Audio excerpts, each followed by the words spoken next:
कहानी सिर्फ कहानी नहीं है, एक उम्मीद है, एक भावना है, एक किस्सा है, बीता हुआ, चलता हुआ, आने वाला।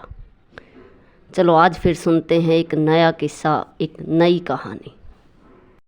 एक बार की बात है, एक गांव में दीनदयाल नाम का एक किसान रहता था। गुजर बसर के लिए उसके पास कुछ ज़मीन थी जिससे मेहनत करके वह अपना जीवन चला रहा था। उसका एक बेटा था जिसका नाम था लखन। वह बहुत ही आलसी प्रवृत्ति का था, काम करना उसे बिल्कुल पसंद नहीं था। पिता की बातों का उस पर कोई असर नहीं होता था। जब वह बड़ा हुआ तो पिता ने सोचा क्यों न इसकी शादी कर दी जाए, शायद इसके बाद इसकी आदतों में कुछ सुधार आए। शादी होने के बाद भी लखन की आदतों में कुछ सुधार नहीं हुआ। आखिरकार एक दिन पिता खुद ही दुनिया से चल बसे। इस हादसे के बाद भी वह बिल्कुल वैसा ही रहा जैसे वह पहले था। एक दिन उसकी पत्नी भी उसे छोड़कर चली गई। पत्नी के जाने के बाद उसने कुछ खेत बेच दिए और कुछ दिन मौज से गुजारे। अब बस कुछ ही खेत बचे थे जो पहले से ही साहूकार के पास गिरवी रखे हुए थे, लेकिन उन्हें छड़वाने के लिए उसके पास कुछ भी नहीं था। उसकी हालत दिन पर दिन और ख़राब होती चली गई।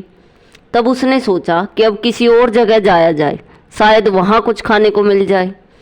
गर्मी की दोपहर थी, बिना कुछ खाए उसका बुरा हाल था।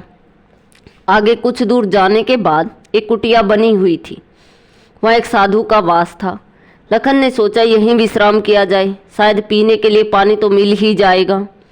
साधु ने उसे बड़े आदर से बिठाया, कुछ फल खाने के लिए दिए और उससे पूछा कि इतनी दोपहर में वह कहाँ जा रहा है। तब लखन ने उन्हें अपनी सारी कहानी बताई। साधु समझ गया कि वह आलसी है और काम से जी चुराता है, तभी तो ज़मीन जायदाद छोड़कर जा रहा है। साधु ने सोचा इसे कैसे समझाया जाए, तो तभी उसकी नज़र कुछ चींटियों की ओर पड़ी जो फल के छोटे छोटे टुकड़े अपने साथ ले जा रही थी। साधु को एक विचार आया और चींटियों की ओर उंगली करते हुए बोला, इन्हें देखो, ये क्या कर रही हैं लखन। लखन ने कहा कि ये चींटियाँ कुछ चीज़ों को ले जा रही हैं। साधु ने कहा, जब ये छोटी छोटी चिड़िया बिना मेहनत के नहीं खाती, फिर तुम्हारे पास तो इतना बड़ा शरीर है, ज़मीन है, जायदाद है। यदि तुम मेहनत करोगे तो तुम्हारा जीवन भी आनंद से बीत सकता है। साधु के वचन का उस पर इतना गहरा प्रभाव पड़ा कि वह अपने गांव लौटने लगा। फिर लखन ने गांव में मेहनत मजदूरी की और अपने खेत भी साहूकार से छुड़वा लिए।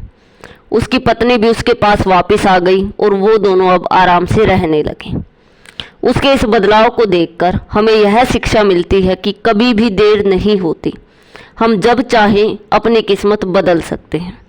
हम जब चाहें अपनी मेहनत के बल पर फल की प्राप्ति कर सकते हैं। शारीरिक परिश्रम और अपने द्वारा कार्य करने से जो आंतरिक सुख की अनुभूति होती है, वह सुख कभी भी किसी भी चीज़ के द्वारा प्राप्त नहीं किया जा सकता और मेहनत का फल हमेशा मिलता है।